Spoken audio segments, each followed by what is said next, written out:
He didn't resist when they threw him against the concrete. He didn't raise his voice when they pressed a knee into his back. But he did look up, directly into the camera mounted above the alley. His eye was swollen, blood crusted on his cheek, but the stare wasn't one of fear. It was focused, precision. He wasn't some random suspect pulled from the shadows. He was a highly trained military operator on a mission that not even the department's own chief knew existed. The three officers from Port Haven's notorious 9th Precinct were laughing as they cuffed him. To them, it was just another rough night, another man with no ID who fit the profile. Their body cameras were conveniently offline. The alley? Off-grid. The streetlight had been broken for months, just the way they liked it. But what they didn't know was that their suspect wasn't a local. He wasn't even in their database. He had no priors, no fingerprint match, no record of existence. Because his file lived deep inside a restricted federal server under a classified operation labeled Blue Signal Level 5. That man, bleeding on the concrete, was there to investigate them. Port Haven was no stranger to viral outrage, police brutality, wrongful arrests, civil lawsuits. But this was different. This wasn't a citizen caught in the gears of corruption. This was the machine turning on itself. And when the news would finally break, when the truth unraveled, it wouldn't just be about three officers with dirty hands. It would be about a city on the edge, one where the line between justice and criminal enterprise blurred completely. And still he said nothing. Not when they dragged him across the asphalt, not when they mocked the silence, not even when they called him Ghost, not realizing how close to the truth they were. Because this man, Nathan Reyes, elite Tier 1 operator, wasn't caught off guard. He was gathering data, watching, recording. Every moment, every insult, every misplaced punch was logged into a hidden memory chip embedded in the lining of his jacket. It was the kind of evidence that wouldn't just clear his name. It would burn the system down. They thought they were in control. They thought they had power. But power, like truth, has a way of flipping the script. And in Port Haven, that script was about to go public. The air in Port Haven felt heavy with tension, as if the city itself was holding its breath. Once a bustling industrial port, now scarred by boarded-up warehouses and shuttered restaurants, it bore witness to too many broken promises. The docks, lit only by the faint glow of a few functioning street lamps, echoed with the distant rumble of cargo ships and the rustle of alley rats. This wasn't just a backdrop. It was a character in its own right. Worn down, cynical, and ready to snap. Into this fractured landscape stepped Nathan Reyes, codename Hunter, an elite U.S. Delta Force operative reassigned under strict federal orders. His mission? Expose what was suspected to be a deeply rooted nexus between rogue cops and local crime syndicates. Reyes carried himself with the economy of movement taught in the most classified training facilities. No wasted steps, no unnecessary noise. In public, he was easy to overlook. A man of average build, muted clothing, calm gaze, but beneath that unassuming exterior was a mind calibrated for precision. Like a sniper behind a warped scope, he viewed Port Haven through layers: civilian facades, institutional rot, human stories left unread. He arrived under cover as a private security consultant, shadowy enough to be ignored, credible enough to gather intelligence. He checked into a modest apartment just blocks from the 9th Precinct station. Each morning he jogged the perimeter. Industrial ruins, cracked sidewalks, broken glass shimmering like low-grade diamonds. He studied surveillance cameras, where they pointed, when they went dark. He talked to dock workers, to graffiti artists, to coffee shop baristas. Under each unremarkable chat, he harvested nuance. "The cops came through here last week, woke up half the block," a bartender confided. "They say they're hunting drug dealers. We know better."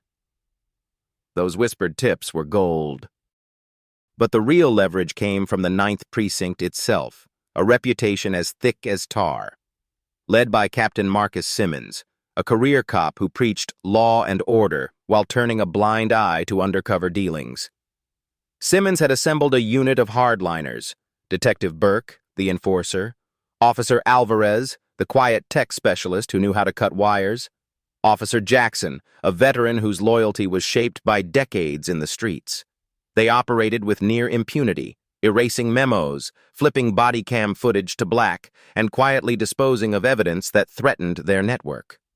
To them, Port Haven was theirs to protect, and their protection came with a price.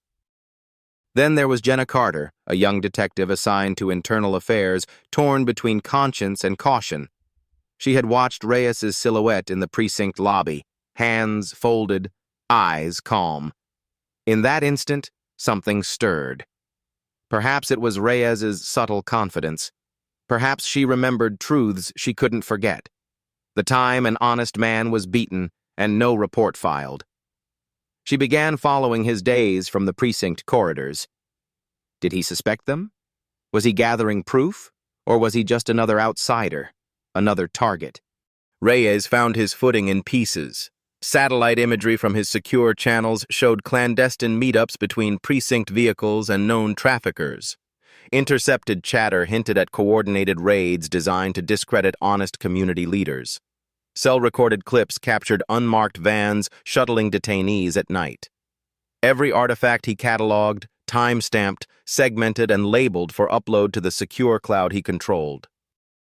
Through Reyes's eyes, Port Haven became a clinical study of corruption. The way darkened streets served as drop zones, how precinct flashlights swept through empty warehouses that quietly timed out body cam batteries. How the town's most vulnerable, homeless, undocumented families, single mothers, cowered behind locked doors when 9th Precinct rolled through. Yet beneath that systemic rot, hope flickered. Community activists chalked slogans on brick walls. Local lawyers filed petitions. A single mother, Clara Rodriguez, publicly confronted a cop after her son was detained for trespassing. She held her ground, camera rolling, even as she trembled. These threads of resistance were what Reyes tapped into. He reached out discreetly to Clara, sharing resources to connect her to legal aid. He quietly encouraged a local journalist, Marcus Lee, to dig into precinct finances. Lee didn't know who Reyes really was, but he sensed aligned priorities: justice, transparency, truth. Lee's blog post, titled Dark Precinct, went viral overnight, hitting algorithm benchmarks on search interest, keywords like police misconduct, civil rights, and viral injustice. Precisely the kind of high RPM content that made authorities uncomfortable. In anonymous late-night calls, Reyes updated his mysterious federal handler. 9th Precinct is laundering seized assets, guns, cash, through unmarked vans. We have manifest logs, time-stamped audio of confiscations with no court orders. But he was always told, "Stay undercover. We activate at your mark." But what was the mark? A single arrest? A leaked memo? Reyes didn't know. All he knew was this: if he revealed himself too early, the operation could implode, and so would the lives of the few brave enough to speak up. So Reyes absorbed each day, from the jostle of morning shifts at the docks to the late-night precinct surveillance. He cataloged uniforms, license plates, and coded radio calls. He traced the edges of a scheme built on fear and blind patriotism. But above all, he watched the line between duty and criminality blur until it cracked. At the center of this unfolding drama stood Reyes and the city of Port Haven, teetering between collapse and reckoning. And as the noose tightened around 9th Precinct, the question loomed: would enough light penetrate its darkness before the machine silenced more voices? It started with a simple setup. Reyes had been tracking a weapons drop scheduled in an abandoned dockyard outside city limits. Intel pulled from decoded precinct chatter. He approached quietly, wearing civilian clothes, a Bluetooth transmitter hidden inside a pen clipped to his collar. He wasn't there to stop the drop. He was there to log the transfer, tag the players, and leak the coordinates to his handler. But something was wrong. Too many lights, too few shadows. Before he could pivot, floodlights flared on. A dozen officers, armed and stone-faced, emerged from the crates themselves. It wasn't a weapons drop. It was a staged sting, and Reyes was the bait. "On your knees," barked Officer Jackson. "Now!" He complied slowly, but not out of fear. He scanned the angles. 2 snipers on the rooftops. No body cams are active. Jackson's voice shaking slightly, not from nerves, but uncertainty. Something about this wasn't clean. Reyes didn't resist.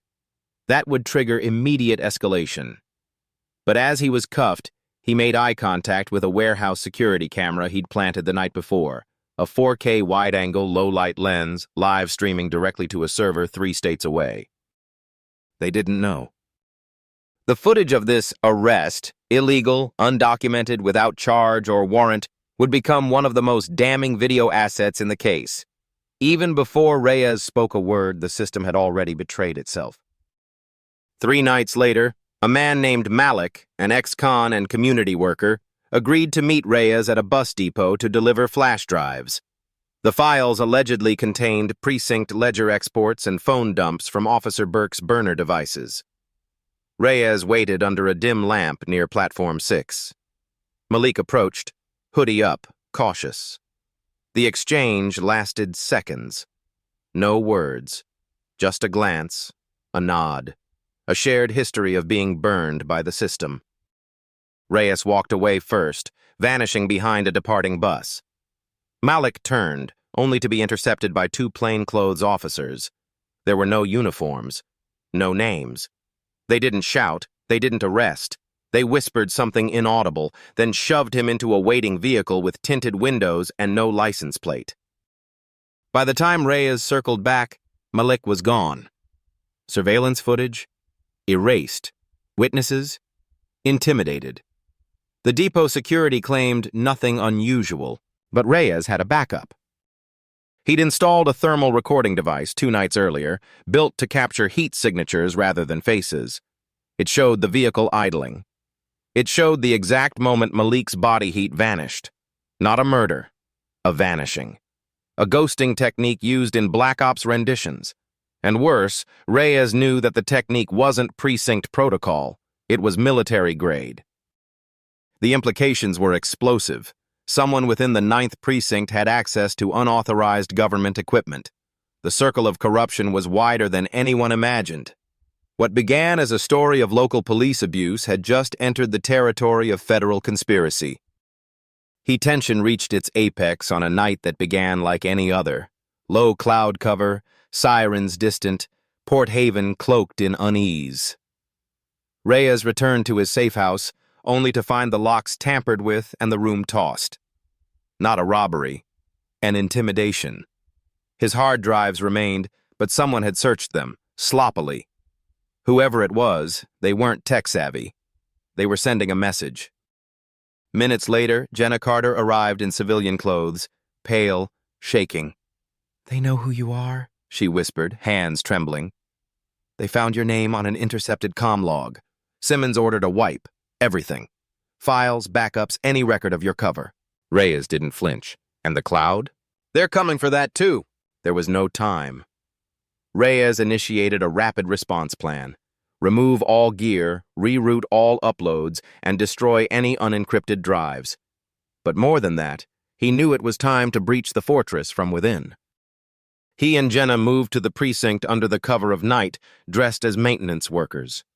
Using Reyes's military-grade access codes and Jenna's badge, they bypassed secondary security and entered the digital archive room, where years of falsified arrest records were kept on isolated offline servers. Their goal? Extract proof of decades-long civil rights violations, including wrongful arrests, racial profiling, and ghost detention logs. But as they copied the files, the lights snapped on. Simmons entered with 2 officers and a man Reyes recognized instantly. Not from Port Haven. Not from the police. From his time overseas. It was Harland Voss, a private military contractor once investigated for war crimes during a classified mission in Syria. His presence in this precinct, in this operation told Reyes everything he needed to know. This wasn't just corruption. It was systemic outsourcing of domestic policing to private defense contractors, the legal gray zone no citizen could trace. This was why the extraction hadn't come. This was why federal silence had been so complete. "You were never here to clean us up," Voss said coldly. "You were here to bait the leak." But even as Voss leveled his weapon, Reyes clicked send. The files, compressed into one drive, had already been uploaded to a remote server in Iceland, mirrored across a chain of advocacy platforms. The data breach was complete. Every incriminating record, every falsified charge, unreported death, and suppressed complaint was now public. Voss didn't shoot. Simmons didn't speak. Burke lowered his gun, because in that moment, power shifted, not because of a badge or a title or a rank, but because the truth had escaped containment. And once the truth goes live, the only thing left is damage control. Reyes had triggered the upload, but he knew the hard part wasn't getting the truth out. It was surviving the silence after. He and Jenna had fled the precinct minutes before backup arrived. What Reyes didn't expect was how fast the system recalibrated. Before the sun rose, the Port Haven mayor's office issued a vague press release. False claims, cyber intrusion, unfounded allegations. Within hours, Reyes's identity, previously protected by military non-disclosure and sealed operations, was plastered across anonymous forums and backdoor news leaks. Foreign trained operative. Unauthorized agent. Deep state intervention. The media wasn't weaponized by truth. It was reacting to confusion. Misinformation bloomed like mold in the dark. But Reyes had prepared for this. Every step of his data leak had been calculated not just for visibility, but for irrefutable verification. The files he released were cross-validated by blockchain timestamping, a method gaining traction in national whistleblower cases. Public data experts, watchdog agencies, and former federal compliance officers began reviewing the files. Each metadata line confirmed that Reyes had not tampered, forged, or falsified anything. This wasn't a hoax. It was a government surveillance scandal with civilian lives at its center. And while media gatekeepers stalled, the internet did not. Clips of Officer Jackson's illegal arrest procedures went viral on TikTok. Full documents of civil asset forfeiture abuse trended on Reddit. YouTube channels broke down each arrest record like courtroom analysts.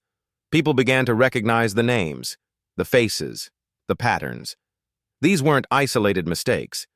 They were policy, systemic rot disguised as security.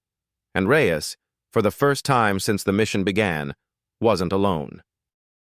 But exposure came at a price. Jenna Carter was suspended from duty. Internal Affairs cited breach of protocol. Her home was searched.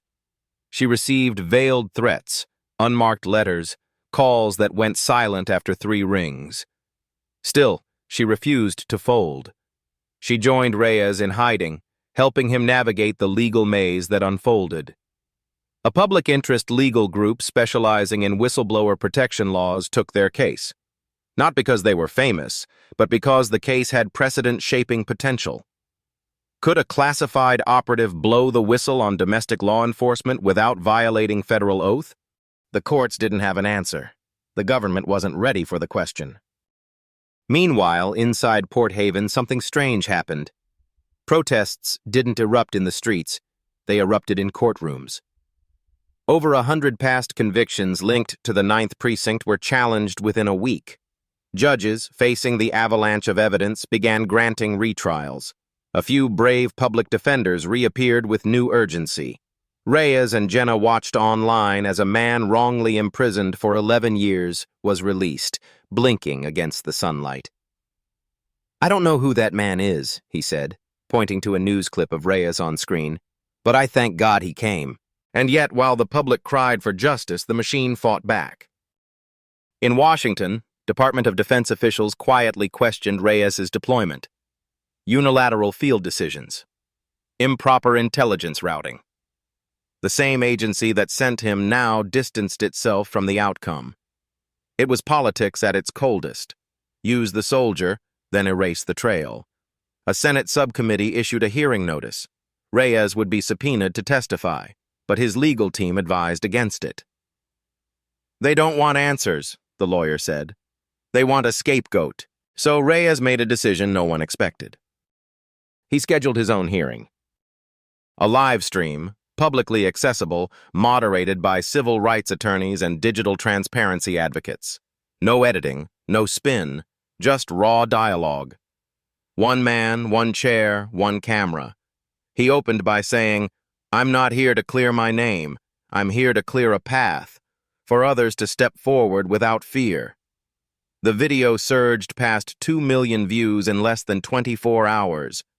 It triggered a secondary wave of whistleblower disclosures across state police departments, private security firms, and even a major surveillance equipment manufacturer. What began as one leak became a chain reaction. Behind the scenes, Simmons vanished from Port Haven records. Burke fled to another state. Alvarez was quietly arrested for obstruction, but the details were sealed. Voss, the private contractor, was nowhere to be found. Some said he was back overseas. Others claimed he'd been absorbed into an undisclosed project. Reyes didn't chase them. He didn't need to, because the system had finally turned on itself. The Department of Justice opened a formal probe, not just into the 9th Precinct, but into every precinct that received equipment or training from Voss's network. A national review of federal to local law enforcement funding structures was launched, the first of its kind in decades. Oversight groups introduced reforms to limit the militarization of local police, pushing for stricter encryption laws and citizen access to public data. Policy keywords once confined to academic journals, like qualified immunity, civilian oversight boards, data transparency architecture, entered mainstream discourse. Still, the personal toll was sharp. Reyes couldn't go back to the field. His face was known. His past was under audit. But in a quiet office inside an advocacy group's New York office, he continued working, reviewing case files, vetting claims, mentoring the next generation of digital investigators. Jenna started a small think tank on ethical intelligence collection, bringing veterans and analysts together to build a bridge between national security and human rights. Together, they built something more resilient than any operation they had served in the past. A network built on verified truth, not hierarchy. And that was the final twist. Reyes wasn't just a soldier. He became a firewall between unchecked power and the people it vowed to protect. They called him reckless. They called him a traitor.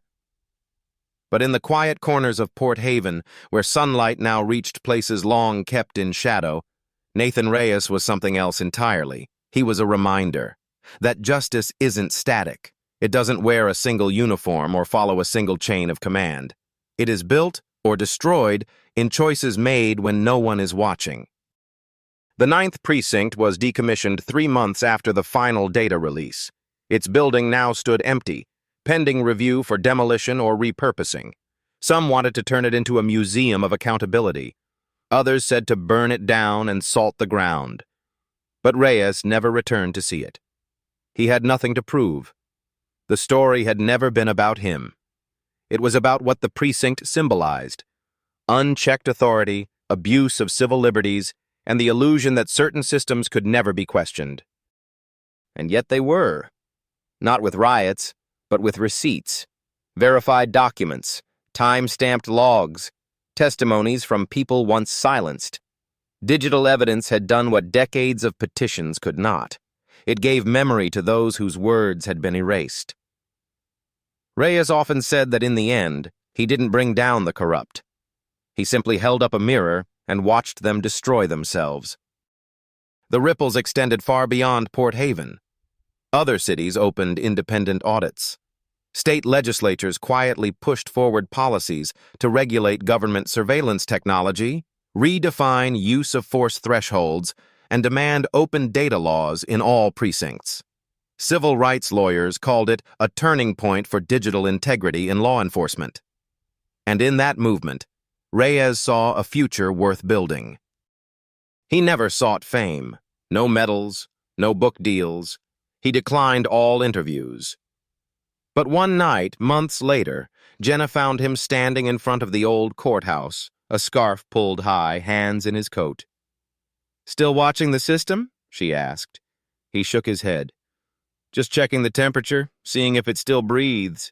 Jenna smiled, and they stood silently, knowing the battle wasn't won, but it was no longer hidden. Somewhere inside him the soldier remained, but not one who followed orders, one who asked why the orders were ever given. He later wrote a single article under a pseudonym for a watchdog blog. It was titled, "Truth is the Quietest Weapon." In it, he wrote, "Justice isn't loud, it's persistent. It survives suppression because it lives in people, not systems, not laws, people." And perhaps that was the lesson. Justice doesn't arrive in sirens. It doesn't wear capes or come with applause. It arrives in the form of hard decisions, uncomfortable truths, and unshakable courage. It requires those inside the system to break ranks, to leak the files, to testify when it matters most.